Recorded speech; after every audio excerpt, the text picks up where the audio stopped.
Вообще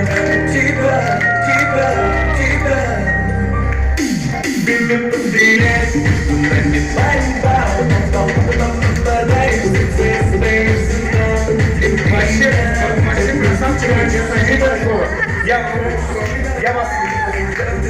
вас официально приглашаю на следующий свой корпоратив. Вы в Якутске приезжайте, потому что мне с вами работать проще, честное слово.